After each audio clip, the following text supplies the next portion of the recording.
जागतिक महिला दिनाच्या हार्दिक शुभेच्छा। माझ्याकडून तुम्हाला उद्या आपला जागतिक महिला दिवस आहे, पण आपण आजपासून तो सेलिब्रेट करत आहोत, म्हणून मी आज तुम्हा सगळ्यांना जागतिक महिला दिनाच्या शुभेच्छा देते। मी तुमच्यासाठी एक छोटीशी शायरी बोलू इच्छिते। दुनिया की पहचान है औरत, दुनिया की पहचान है औरत, दुनिया पर एहसान है औरत, घर घर की शान है औरत, घर घर की शान है औरत, बेटी माँ बहन भाभी बनकर घर घर की शान है औरत। ना समझो इसको तुम कमजोर, ना समझो तुम इसको कमजोर कभी, ये रिश्तों की डोर है, मर्यादा और सम्मान है औरत। हालेलुया। तुम्हा सगळ्यांना जागतिक महिला दिनाच्या शुभेच्छा। मी माझी साक्ष सांगू इच्छिते। माझा जन्म एका ख्रिस्ती कुटुंबात झाला, ज्या परिवारामध्ये आई वडील बहीण भाऊ होते, आणि माझे आई वडील हे दोघं पण सरकारी ड्युटीला होते, जॉबला होते। आणि एक वेळ अशी आली की मी लहान असताना ते हे या जगाला सोडून गेले। म्हणजे मी लहानपण माझं एक अनाथ असं ते पाहिलं, आणि त्या वयापासूनच माझ्या आई वडिलांनी मला सोडून गेले, आणि मी लहान असतानाच मला हॉस्टेलला टाकण्यात आलं। आणि मी पाहिलं तिथं की जर मला कोणी म्हणायचं अरे हिला आई वडील नाही आहे, तर ते मला खूप हर्ट व्हायचं। म्हणजे लोकांनी दिलेला जो तरस आहे तो मला अजिबात आवडायचा नाही। आणि असेच दिवस निघत गेले।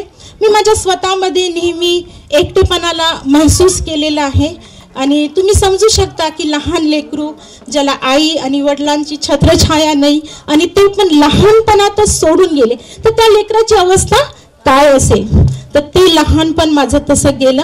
आणि कालांतराने माझा भाऊ प्रभूमध्ये आला, पास्टर संजय जे आता गाणे गात होते, आणि त्यांनी मला एका कॅम्पला नेलं 92 मध्ये। आमच्या चिखलदऱ्यामध्ये पुष्कळ लोक यावर्षी आले होते, तुम्हाला चिखलदरा माहीत आहे।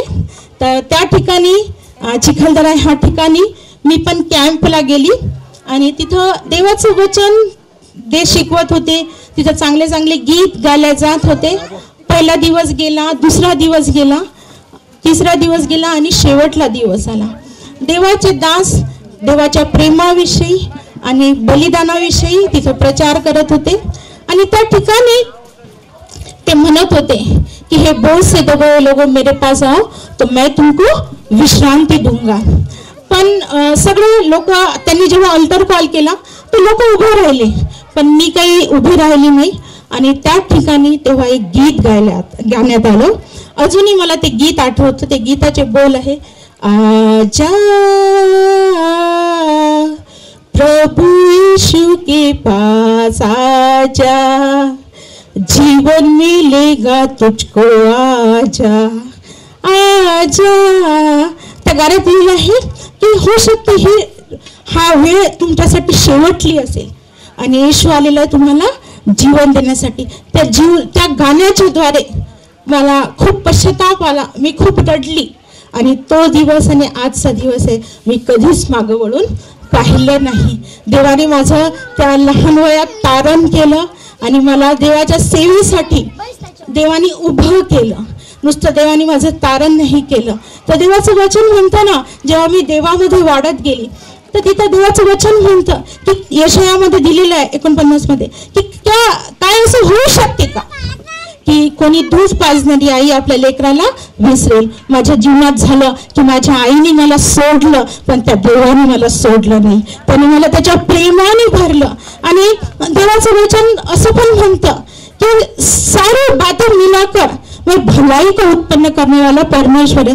हो सकता है उस छोटेपन में मुझे वो समझा नहीं कि मेरी माता और मेरे पिता ने मुझे क्यों छोड़ा, लेकिन जब मैं परमेश्वर में बढ़ते गई तब मुझे ये वचन जब पता चला कि प्रभु सारी बातों को मिलाकर हमारे जीवन में भलाई को उत्पन्न करता है। आज प्रभु ने मुझे, मैं परमेश्वर की महिमा के लिए बताना चाहती हूँ कि उस बचपन में मैंने मेरी माता को पिता को खोया, लेकिन परमेश्वर ने आज मुझे बहुत सारे बच्चों के आत्मिक माता होने का सौभाग्य दिया। बहुत सारे बच्चों को प्रभु में बढ़ाने के लिए प्रभु ने मुझे सौभाग्य दिया।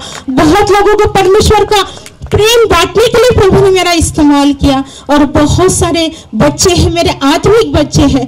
वो समय में यदि मैं अनाथ नहीं बनती तो वो दर्द को और वो दुख को मैं नहीं महसूस कर पाती, उसको मैं नहीं समझ पाती, वो परमेश्वर के प्रेम को मैं नहीं जान पाती।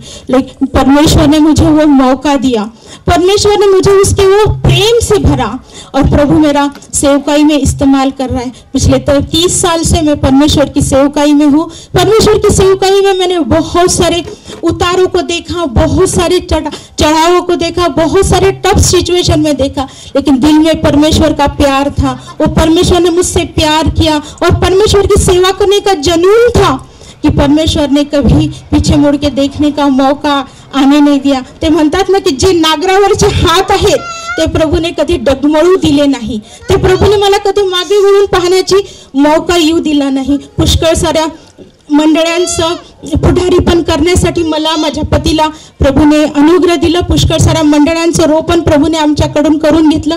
पुष्कळ साऱ्या पास्टर्सला, पास्टरच्या पत्न्यांना एनकरेज करायसाठी, पुष्कळ साऱ्या वैवाहिक कुटुंब जे तुटण्यावर आहे, जे ताटातूट होण्यावर आहे, अशा लोकांना सांभाळण्यासाठी, त्यांना प्रभूमध्ये मजबूत करण्यासाठी प्रभूने मला माझ्या पतीचा उपयोग केला। म्हणून मी देवाच्या नावाला धन्यवाद देते। सेवा करणं काही खूप साधारण गोष्ट नाही आहे। सेवेमध्ये खूप उतार आले, चढाव आले, आम्ही कुठल्या मनुष्याकडे पाहिलं नाही, पण मला तुम्हाला सांगू दे, मला त्याचा गर्व आहे की ज्या देवावर आम्ही विश्वास करतो त्या देवाने आम्हाला इथपर्यंत आणलं। जेव्हा माझी लग्नाची सुरुवात झाली आणि मी माझ्या पतीसोबत जेव्हा मिनिस्ट्री प्लेसला गेली, पहिली दिवस माझा पहिली रात्र हॉटेलमध्ये गेली, दुसरी रात्र गावात गेली। जेव्हा मी त्यांच्याकडे गेली, ते मिशनरी, ते देवाची सेवा करणारे, त्यांच्याकडे अशी एक सतरंजी होती। त्या सतरंजीवर जे आमच्यासोबत आलेले त्यांना झोपवलं आणि पुष्कळ दिवसापासून एक गोधडी अशी धुळीने माखलेली वर ठेवलेली होती, ती त्यांनी झटकलीने आमच्यासाठी टाकली आणि आम्ही त्याच्यावर झोपलो। पण मी त्या परिस्थितीमध्ये कधी कुरकुर केला नाही, मी कधी रडली नाही किंवा कधी असं म्हटलं नाही की काय प्रभू माझ्यासोबत असत। देवाने मला त्याच्या त्या प्रेमाने भरलं आणि प्रभूने मला पुष्कळ सारे विश्वासाची प्रचिती दाखवली। कालांतराने जेव्हा आम्ही थिओलॉजी करायला गेलो तिथं खूप भयंकर मी आजारी पडली, माझे लेकरं आजारी पडले। त्यावेळेस आमच्याजवळ असे पैसे नव्हते की आम्ही मेडिसिनला दवाखान्यात जाऊ शकू, पण प्रभू तिथं पण विश्वास वगैरे ना। माझ्या डोरवर एक पॅकेट टंगवलेलं आणि त्याच्यात काही पैसे जितकी मला आवश्यकता आहे आणि त्याच्यावर लिहिलेलं दिस इज फॉर सोनियाज मेडिसिन। प्रभू अद्भुत असा प्रभू आहे, त्याच्या लेकरांना तो कधीच एकटं सोडत नाही। आणि या 30 वर्षाच्या सेवेमध्ये मी पाहिलं की खरोखरच तो आमचा खूप विश्वासयोग्य देव आहे।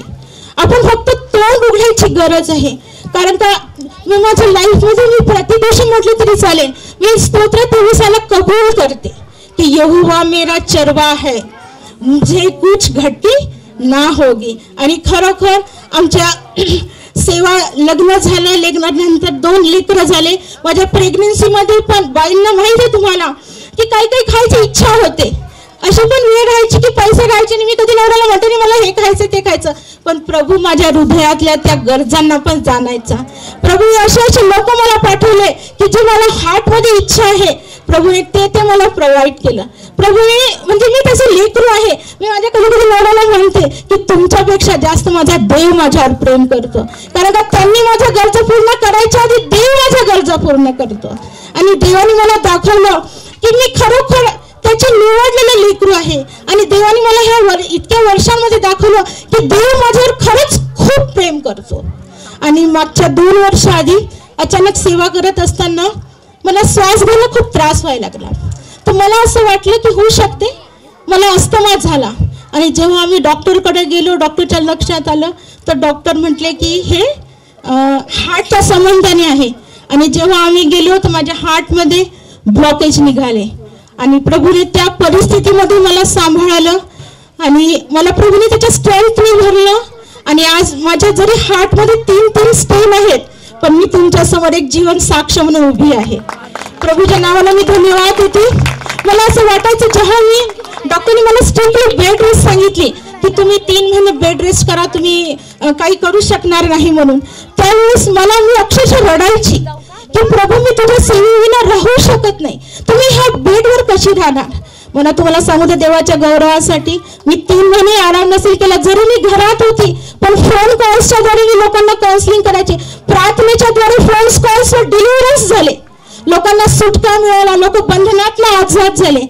आणि प्रभूने त्या परिस्थितीमध्ये पण मला चालवलं, उपयोग केला आणि त्याने मला त्याच्या नवीन शक्तीने भरलं, त्याने मला नवीन हृदय दिलं. म्हणून मी देवाच्या नावाला धन्यवाद देते. देवाने मला सुंदर 2 गोड लेकरं दिलेली आहेत. मोठ्याचं नाव समर्पण आहे, लहानाचं नाव ब्लेस आहे. ते दोघं पण देवाच्या सेवेसाठी खूप आवश्यक आहे. मोठावाला तो एक चांगला वर्शिपर आहे, लहानावाला तो ऑर्गनायझर आहे. आणि त्याने आमचं जीवन पाहिलं. आमच्या लेकरांना आम्ही कधी म्हटलं नाही की तुम्ही सेवा करा, पण त्यांनी आमचं जेव्हा जीवन पाहिलं, जेव्हा त्यांनी आमची तळमळ पाहिली, आमचे लेकरं ऑटोमॅटिक देवाच्या सेवेसाठी तयार झाले. मला त्याचा खूप अभिमान आहे की माझे लेकरं देवाच्या सेवेसाठी उपयोगी आहे. म्हणजे ते वचन आहे की विश्वास करता तो आणि तुझ्या घराण्याचं तारण होईल, मैं और मेरा घराना यहोवा की सेवा करूंगा. तर खरोखर आमच्या संपूर्ण कुटुंबाच्या द्वारे प्रभू त्याची सेवा करून घेत आहे. म्हणून पण देवाच्या नावाला मी धन्यवाद देते, त्याची उपकार आणि स्तुती करते. आणि मला खूप आनंद आहे की आमचं आत्मिक लेकरू त्याने हे प्रेयरचं टावर बांधलं. आणि ही खरोखर आमच्यासाठी खूप कौतुकाची गोष्ट आहे, आनंदाची गोष्ट आहे. आणि मी देवाच्या नावाला धन्यवाद देते प्राजक्तासाठी, अमितसाठी, की देव त्यांची उन्नती करत आहे. नुसतं फायनान्शियली नाही, स्पिरिच्युअली पण त्यांना देव वाढवत आहे. धन्यवाद देवाच्या नावाला. या आपण आता वचनाकडे जाऊया. माझ्यासोबत तुम्ही काढा. पहिल्याच्या द्वारे मी लोकांना काउन्सिलिंग करायचे. प्रार्थनेच्या द्वारे फोन कॉल्सवर डिलिव्हरन्स झाले, लोकांना सुटका मिळाला, लोक बंधनातनं आजाद झाले. आणि प्रभूने त्या परिस्थितीमध्ये पण मला चालवलं, उपयोग केला आणि त्याने मला त्याच्या नवीन शक्तीने भरलं, त्याने मला नवीन हृदय दिलं. म्हणून मी देवाच्या नावाला धन्यवाद देते. देवाने मला सुंदर 2 गोड लेकरं दिलेली आहेत. मोठ्याचं नाव समर्पण आहे, लहानाचं नाव ब्लेस आहे. ते दोघं पण देवाच्या सेवेसाठी खूप आवश्यक आहे. मोठावाला तो एक चांगला वर्शिपर आहे, लहानावाला तो ऑर्गनायझर आहे. आणि त्याने आमचं जीवन पाहिलं. आमच्या लेकरांना आम्ही कधी म्हटलं नाही की तुम्ही सेवा करा, पण त्यांनी आमचं जेव्हा जीवन पाहिलं, जेव्हा त्यांनी आमची तळमळ पाहिली, आमचे लेकरं ऑटोमॅटिक देवाच्या सेवेसाठी तयार झाले. मला त्याचा खूप अभिमान आहे की माझे लेकरं देवाच्या सेवेसाठी उपयोगी आहे. म्हणजे ते वचन आहे की विश्वास करता तो आणि तुझ्या घराण्याचं तारण होईल, मैं और मेरा घराना यहोवा की सेवा करूंगा. तर खरोखर आमच्या संपूर्ण कुटुंबाच्या द्वारे प्रभू त्याची सेवा करून घेत आहे. म्हणून पण देवाच्या नावाला मी धन्यवाद देते, त्याची उपकार आणि स्तुती करते. आणि मला खूप आनंद आहे की आमचं आत्मिक लेकरू त्याने हे प्रेयरचं टावर बांधलं. आणि ही खरोखर आमच्यासाठी खूप कौतुकाची गोष्ट आहे, आनंदाची गोष्ट आहे. आणि मी देवाच्या नावाला धन्यवाद देते प्राजक्तासाठी, अमितसाठी, की देव त्यांची उन्नती करत आहे. नुसतं फायनान्शियली नाही, स्पिरिच्युअली पण त्यांना देव वाढवत आहे. धन्यवाद देवाच्या नावाला. या आपण आता वचनाकडे जाऊया. माझ्यासोबत तुम्ही काढा. पहिला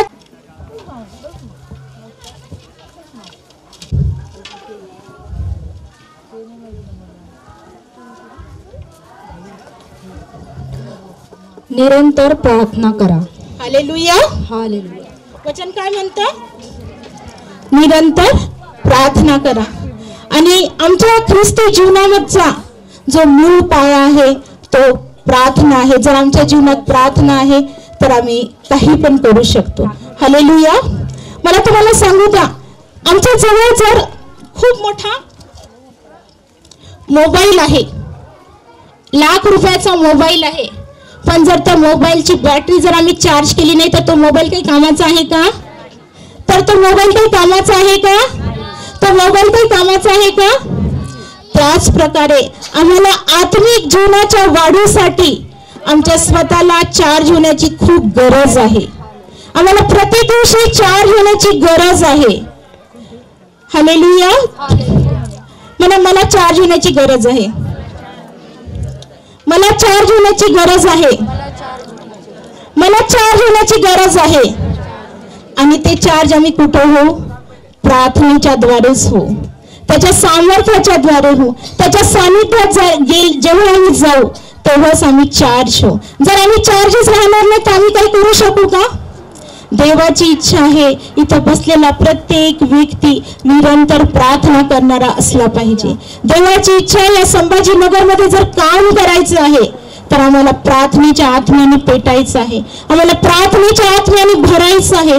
देवाची इच्छा आहे इथं बसलेला प्रत्येक व्यक्ती त्याच्या राज्यासाठी उपयोगी व्हावा.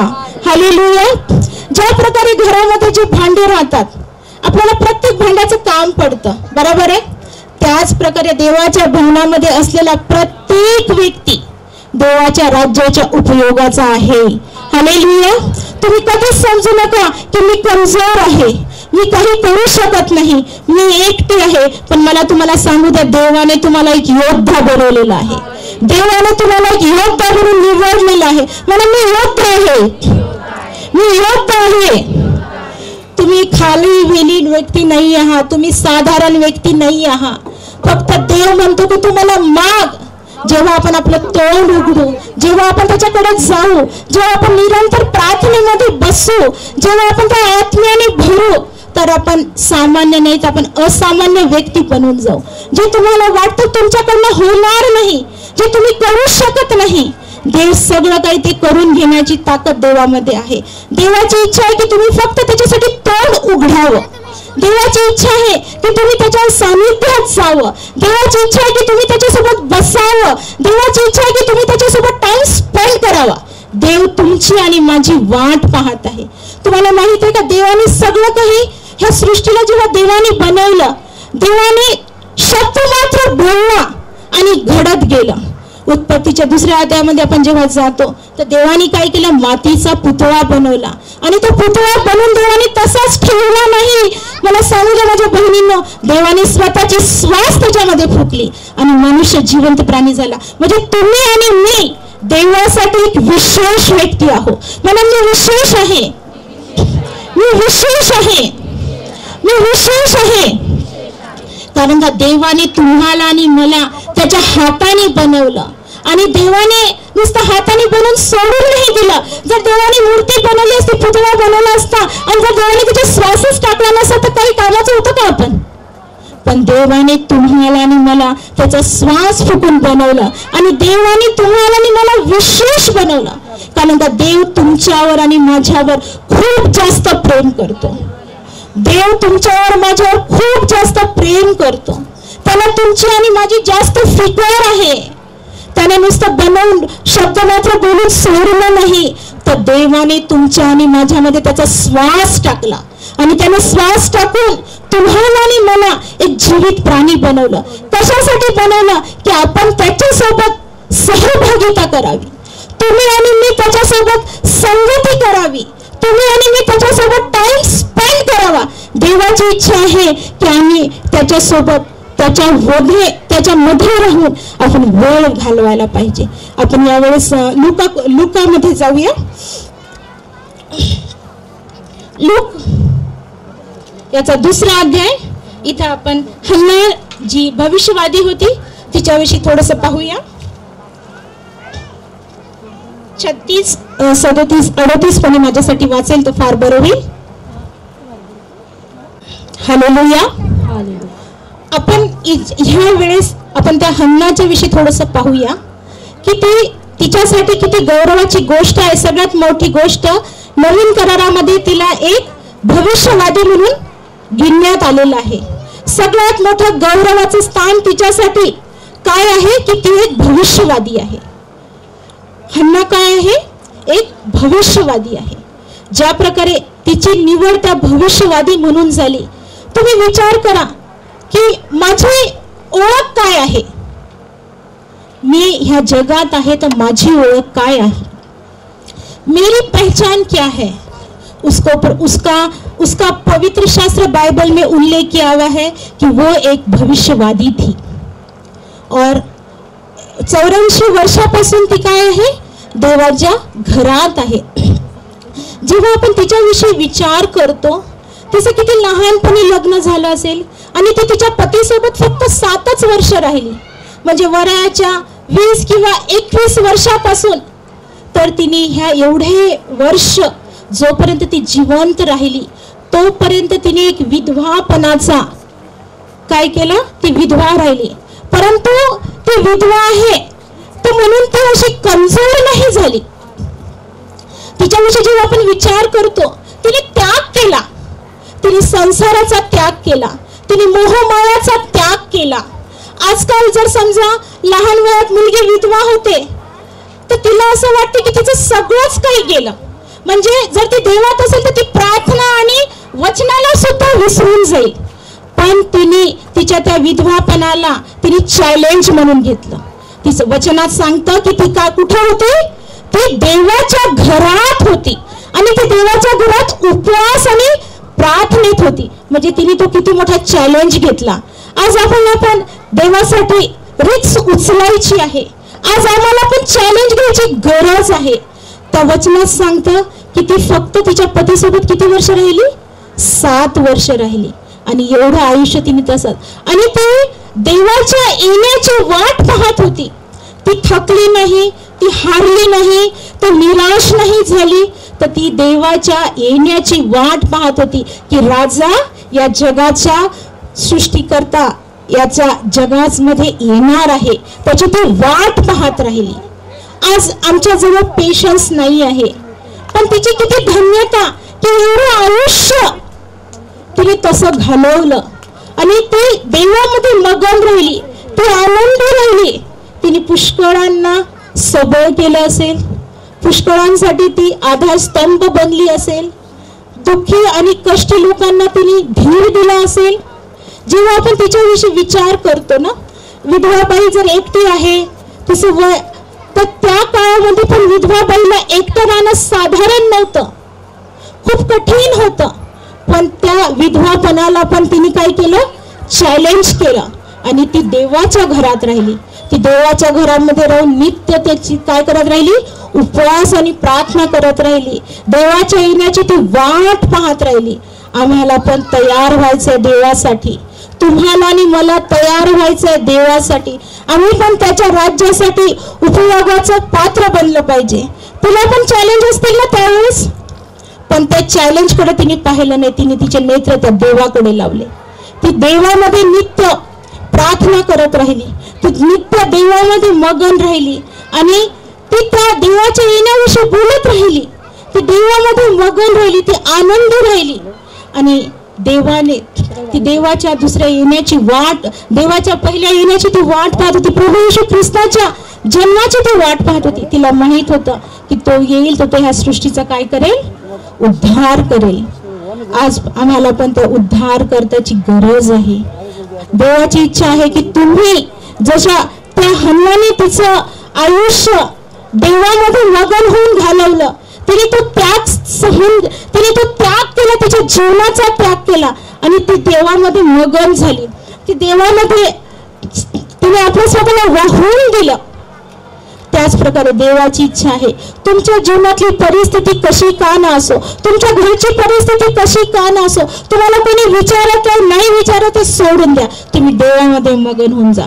जेव्हा आपण देवामध्ये मगन होऊन जातो तर आम्हाला कोण काय बोलत आहे, कसं होईल, काय होईल, ही सगळी काळजी चिंता आम्ही विसरून जातो. ज्या प्रकारे ती सगळं काही विसरून गेली आणि ती देवामध्ये मगन झाली, ती देवामध्ये आनंदी झाली. देवाची इच्छा आहे की आम्ही त्याच्यामध्ये मगन होऊन जाऊ. जेव्हा आम्ही त्याच्यामध्ये मगन होतो तर अंशाने आम्ही त्याच्यासारखं बनत जातो. हालेलुया. त्याच प्रकारे आपण शमूएलची आई जी हन्ना आहे तिच्याविषयी पण जेव्हा आम्ही पाहतो तर तिच्याविषयी मला तुम्हाला 3 गोष्टी सांगायच्या आहे. सर्वात प्रथम गोष्ट आहे की हन्ना देवाच्या घरामध्ये होती. ती कुठे होती, देवाच्या घरामध्ये होती. सगळ्यात पहिली गोष्ट आहे की आम्हाला आमच्या स्वतःला देवाच्या घरामध्ये ठेवणं गरजेचं आहे. जर आम्ही देवाच्या घरात आहोत तर आम्ही खूप आशीर्वादित आहोत. जे लोक देवाच्या घरात राहतात ते खूप आशीर्वादित राहतात. आज आम्हाला एक निर्णय घ्यायचा आहे की ज्या प्रकारे हन्ना देवाच्या घरात होती त्या प्रकारे आम्हाला पण देवाच्या घरात राहायचं आहे. आणि आम्ही जेव्हा देवाच्या घरात राहू तर आम्ही काय होऊ, आशीर्वादित होऊ. हन्नाच्या जीवनात आम्हाला दुसरी गोष्ट पाहायला मिळते की तिने देवाजवळ मन्नत मागितली की तू मला काय कर, बाळ दे. आपण ते वचन वाचूया. पहिला शमूएल पहिला अध्याय.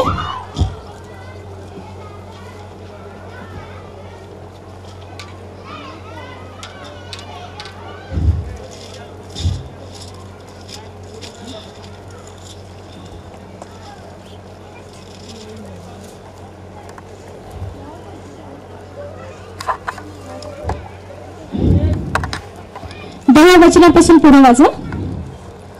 पहिला शमूएल पहिला अध्याय 10 वचन. तिचे मन व्यथित झाल्यामुळे ती परमेश्वराची करुणा भागून ढळढळ रडली. ती म्हणाली, हे सेनाधीश परमेश्वरा, तू आपल्या या दासीच्या दुःखाकडे खरोखर अवलोकन करशील, माझी आठवण करशील, आपल्या दासीला विसरणार नाही, आपल्या दासीला पुत्रसंतान देशील, तर तो आयुष्यभर परमेश्वराचा व्हावा. यथार्थ मी त्यास समर्पण करीन, त्याच्या डोक्यावर वस्त्रा फिरवणार नाही, असा तिने नवस केला. तिने काय केलं? देवाजवळ मन्नत मागितली की जर तू मला ते बाळ देशील तर ते बाळ मी काय करेल, तुला अर्पण करेल. आज आम्ही आवेशामध्ये येऊन, जोमामध्ये येऊन पुष्कळ सारे समर्पण करतो. काय आम्ही त्या समर्पणामध्ये टिकून राहतो? आज आम्हाला परीक्षण करायचं ह्या गोष्टीचं. मी देवाजवळ पुष्कळ समर्पण करते. देवा मी हे करेल, देवा मी ते करेल, मी असं करेल, तसं करेल. आम्ही समर्पण आयुष्यामध्ये तो पुष्कळ करतो, पण आम्ही त्या समर्पणामध्ये टिकत नाही. त्याच्याविषयी जर आपण विचार करतो तर एक आई आणि एवढ्या वर्षानंतर तिला ते बाळ झालं आणि त्या बाळाला ती म्हणते की मी तुला देऊन टाकेल. म्हणजे तिने त्या बाळाचं सुख सुद्धा घेतलं नाही, है ना. आपल्याला नवसाने किंवा पुष्कळ वर्षाने लेकरू झाला तर आपल्याला किती हे राहतं ना, त्याचं किती हे राहतं की एवढ्या वर्षांनी मला लेकरू झालं, कौतुक राहतं. ते त्या कौतुक सुद्धा तिने केलं नाही. तिने त्याचा त्याग केला, तिने त्या मातृत्वाचा त्याग केला. तिने प्रभूला मागितलं, पण त्या मातृत्वाचा पण तिने काय केलं? त्याग केला. तिने ते जे तिने समर्पण केलं त्या समर्पणामध्ये ती टिकून राहिली. आम्ही पहिल्या हन्नाच्या विषयी पाहतो, जी संधिष्ट होती तिच्याविषयी, की तिने तिचं पूर्ण आयुष्य देवाच्या घरात व्यतीत केलं. ती विधवा आहे, मी कमजोर आहे, मी एकटी आहे म्हणून ती रडत बसली नाही, तर तिने देवामध्ये स्वतःला मगन केलं. ती देवामध्ये गेली, तिने देवामध्ये आपलं जीवन व्यतीत केलं. आम्ही ह्या हन्नाविषयी पाहतो की हिला मूळ बाळ नव्हतं, तिने देवाला मागितलं आणि देवाला तिने देवाजवळ करार केला की जर तू मला बाळ देशील तर मी तुला काय करेल, तुझ्या भवनामध्ये त्याला काय करेल, अर्पण करेल. आज आम्ही पुष्कळ सारे समर्पण करतो, पुष्कळ साऱ्या गोष्टींविषयी आम्ही देवाजवळ बोलतो, पण आम्ही त्याच्यामध्ये टिकून राहत नाही. देवाची इच्छा आहे की आम्ही त्याच्यासाठी टिकून राहणारे व्हावं. तिने ते बाळ देवाला समर्पित केलं, तिने ते बाळ देवाच्या भवनामध्ये दिलं, म्हणूनच शमूएल राजा बनला. हालेलुया. त्याने इस्रायलाला चालवलं. हालेलुया. जर आम्ही आमचे लेकरं देवाच्या हातात देतो, आम्ही आमची काळजी, आम्ही आमची चिंता आम्ही जर त्याच्या हातात सोपवून देतो, आम्ही देवाच्या हातात जर आमच्या लेकरांना देऊन देतो, तर देव समर्थ आहे तुमची लेकरं घडवायसाठी. जर तिच्या लेकराला देवाने राजा बनवलं तर तुमचा पण लेकरू देव अद्भुत असं बनवेल. आपली काळजी, आपल्या लेकरांच्या विषयी चिंता, कसं होईल, काय होईल, हे सगळं काही तुम्ही त्याच्या हातात सोपवून द्या. तिने देवाला म्हटलं की देवा तू मला दे, म्हणजे मी ते तुला काय करेल, परत देईल. आणि तिने ते तसं केलं. आज आम्ही पुष्कळ सारे समर्पण करतो, पण आम्ही त्याच्यात टिकून राहत नाही. देवाची इच्छा आहे की तुम्ही आणि मी जे आम्ही समर्पण करतो त्या समर्पणामध्ये आम्ही काय राहायला पाहिजे, टिकून राहायला पाहिजे. आणि जेव्हा आम्ही वस्तू देवाच्या हातात देऊन टाकतो, तिने ती काळजी नाही केली, तिने ती चिंता नाही केली की आता मी माझं मूल एवढं लहान आहे, मी त्याला देऊन टाकेल तर कसं होईल, काय होईल. आणि मनुष्य आम्ही खूप चिंता करतो आमच्या लेकरांच्या विषयी, आम्हाला खूप काळजी राहतील, त्याच्या फ्युचरची काळजी राहते, कसं होईल, काय होईल, अमकं होईल, तमकं होईल. पण मला तुम्हाला सांगू द्या, जर आम्ही आमचे लेकरं देवाच्या हातात देतो तर ते सुरक्षित आहेत. देवाच्या भवनात जेव्हा तुम्ही घेऊन येता ते तेव्हा ते सुरक्षित राहतात. पुष्कळ सारे आई वडील ते स्वतः देवाच्या भवनात येतात. तुमचं लेकरू का नाही आलं? ट्युशन आहे, हा क्लास आहे, तो क्लास आहे, त्याची तुम्ही पर्वा करू नका. तुम्ही तुमच्या लेकरांना देवाच्या भवनात आणा. त्याचं भविष्य घडवणं देवाच्या हातात आहे. देवाच्या हातात तुमच्या लेकरांचं भविष्य आहे. देव तुमच्या लेकरांना अद्भुत असं लेकरू बनवेल. मी माझी छोटीशी गळण सांगते माझ्या लेकरावरून. माझा जो लहान मुलगा आहे त्याचं नाव ब्लेस आहे आणि तो लहानपणापासून हेल्थनी पण खूप वीक होता आणि थोडासा शाळेत जायचा, ग्रीप पकडली, आजारी पडायचा, पुन्हा तसंच. तर मला त्याची काळजी वाटायची की हा एवढा मोठा झाला,